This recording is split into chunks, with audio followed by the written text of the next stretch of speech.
بسم الله. magacaygu waa deeqa aadan muuse deeqa afro. waxaan fiidiyowgan duubayaa 12 bisha 7aad 2017 maalin jimca. waan salaamayaa dhammaan inta fiidiyowgan daawata ama dhageysan doontaba. waxaan inagu salaamayaa salaanta islaamka. assalaamu calaykum waraxmatullaahi wabarakaatuh. waxaan rabaa halkan inaan kaga hadlo arrin aad iyo aad muhiim igu ahayd runtii. aan muddo badan ka fakarayay ilaa yaraantaydii ilaa haddaba ilaa markasta aan aad uga fakari jiray. waan dareensanahay runtii in kuwo badan oo idinka mido runtii aan ku yara aragti duwannahay, laakiin muhiimadeedu waxay tahay horta anigu waxaan rabaa inaan soo gudbiyo taasaa anaga aad igu muhiima. sidaan la soconaba adduunyadan waa lagu soo kala horeeya waana lagu kala dambeeya. aniguse waxaan hadda maanta halkan usoo fadhiistan codsanayaa waxay tahay in ilaahay subxaana watacaalaha maalintuu i oofsado, oo kolley dadna waa iga dambeyn doonaa, dadna waa iga horeyn doonaa, wax iska caadiya. laakiin anigu waxa weeyaan waxaan codsanayaa maalintii ilaahay i oofsado ee ajashaydu dhammaato ee aan dhinto inaan wax qabri alle iyo qodin, inaan lay aasin. arrintan waxaan ka fakerayay runtii muddo aad iyo aad u fara badan. dhinaca diintan ayaan la iila cararin markiiba, sababtoo ah waxa weeyaan diinta islaamka oo aniga aan ku dhashay ee aniga aan jeclahay ee aan ku dhiman doono insha allah si wanaagsan uma aqaano. ilaahay subxaana watacaala ha ii kasto inaan si wanaagsan u barto insha allah. mana garan karo runtii culayska ama cadadka ay ka qosayn karta arrintan. runtii anigu ma garan karo, hadda mid ii cabiran ma aha. dhinaca diinta weli kuma eegin, laakiin dhakhaatiir badan baa la xiriiray. arrintan macnaha waxaa ka suurtageli karaa, waxaa ka macquulka ah, siday u dhici karto. waxaweyaan runtii inkastoo dhakhtarkii ugu dambeeyey runtii uu iniyad jabiyey oo igu yiri adiga waxaad ka baqaysaa qabriga iyo waxaad ka baqaysaa dhuwa xabaalo, laakiin isagu siduu ii sheegay in isagu maxaa la yidhahdaay uu saxiixay markuu isagu dhinto in la gubi doono. subxaan allah.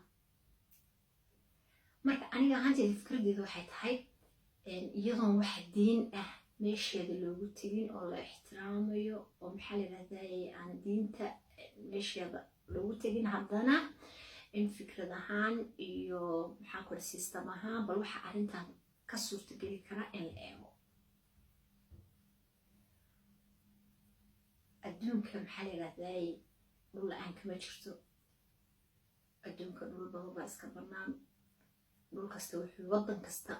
kasta wuxuu leeyahay dhul aad u tiro badan oo lama degaana oo meydka la dhigi karo. meesha laga aasi lahaa in meydka meeshaas la dhigo. dhul kasta waddan kasta dhulka ka bannaan in meydka la dhigo. hadda kadib xitaa haddaa fiirisi systemka ay wax u socdaan waxa weeyaan dadka haddaad eegtid dadka sii gaboobaya iyo dadka soo dhalanaya, runtii waxaad moodaa dadka sii gaboobaya inay aad u tiro badan yihiin oo runtii ay aad u yaraatay dhalmadii iyo tarankii inuu hadda kadib xitaa aad isu yaraan doono. khaasatan hadda waddamadan reer galbeedkaan joogno inuu aad wixii isu yaraan doonaan. halkaasna ay fursad tahay oo runtii ay kasoo bixi karto dhul aad u tiro badan oo dadka dhinta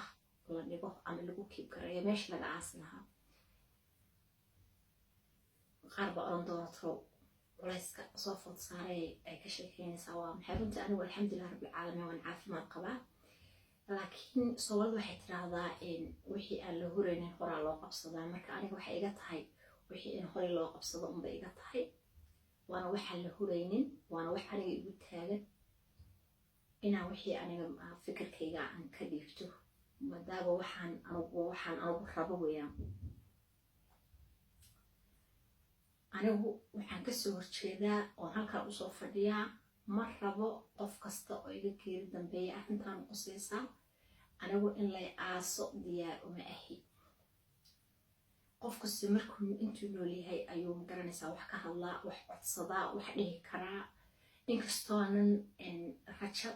aad u fiican aanan ka qabin oo xitaa aniga hooyadii i dhashay oo adduunka ilaahay iigu jecel yaraan baanu ahay hooyaday labada andhood bayga jeceshahay cimrigeeda ilaahay ha rajiyo hadda kahor maraan weydiiyaan ku yidhi anigu hooyo ma doonayo haddaan dhintay in lay aaso waan ka dhaadhicin kari waayo waxay ugu tiri maa waxaa ka baxo dad iga horreysidna waan ku asturaya awalna maxaa la yidhahdaa aan qofba mar farta ka xiri jiray walaalo dad iga nolol dambeysay u sheeg dadka qabriga neecahay yaa lay gelin laakiin hadda maanta anaaba halkaan la soo fariistay ilaahayna talaan saaranaya insha allah inaan lay aasin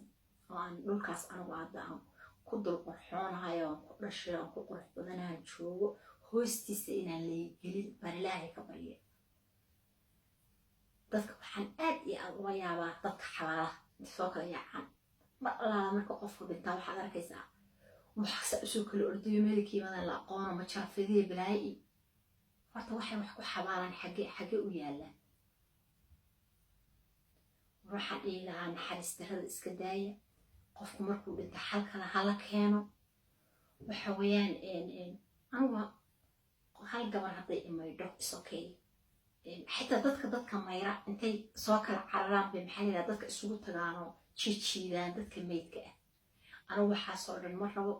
barafuunada iyo cadarada aadka u udgoonna ma jecliyaan laygu shubin surkana yaan layga xirin qabrina yaan lay gelinin qofka qabri iyo qoda qabri igeliya maalinta yawmal qiyaamana haystaa ma cafiin ajar iyo xasanaadna ka heli maysid xabaashayda qofkii ii soo ducaynaya ama si wanaagsan waxa weeyaan ii wanaajinaya deeskuud laakiin in aniga la xabaalo oo dad ciidigu wajiga iga shushubaan ma rabo subxaan allah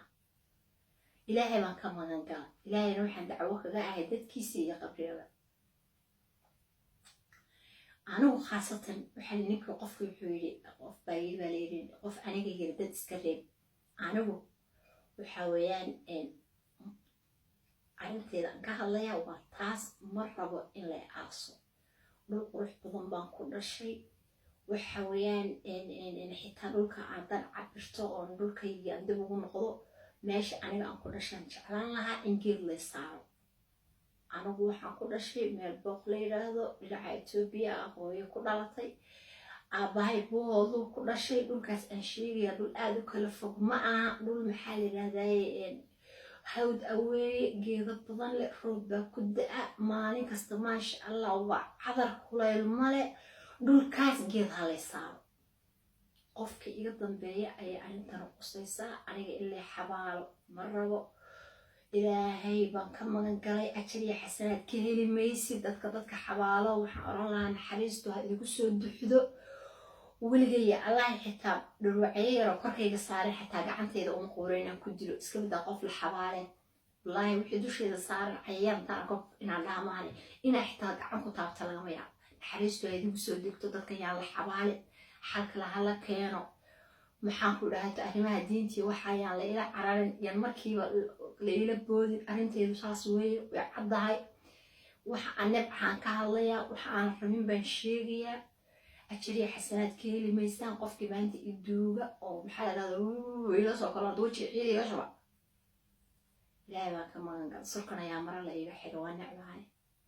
أشري كيلي ميسان هذا اللي شيء ما نتعب بنتو أشري حسنات ولا كيلي ميسان أقرأ لها استعداد لأستان قبل جاس بولكاس هيجرينا جيت كاس هلا يسار بولكا جيت هلا يقسمرو عفدها هلا يجيو ماشي أقول شيء جعيل الأزل ما عرفت أقول جدا حاجة عليك ويتقعد صنيع قف كستقلا إذا نرضى بيان عن دسقسيس فيديو وقصيامات الكلا فريا قف كستقلا إذا نرضى بيا قف كستقلا إذا نرضى بيا أو أنا الفيديو قصتا ولا كان تاون مقصيص لكن كيف فيديو قصتا أو أنا هالكاس أنا صوف فردي أركو maalintii aan dhinto waxa weeyaan asxaabtana waxaan leeyahay haddaba igu yidhahdaa deeqa adduunka kaala kusoo wareega xaggan iyo xaggan maalintaasaan wareeg u baahanahay maalintaas diyaaradaha lay saaro halaygeeyo meeshaas geed ha lay saaro halayga soo wado geedka korkiisa hala ii firaasho hala ii geeyo raka hala ii sameeyo wax geedaha lagu sameeyo waa codsi ku socda qof kasta oo iga nolol dambeeya asalaamu calaykum waraxmatullaahi wabarakaatu qabriga waa necbahayaan lay gelina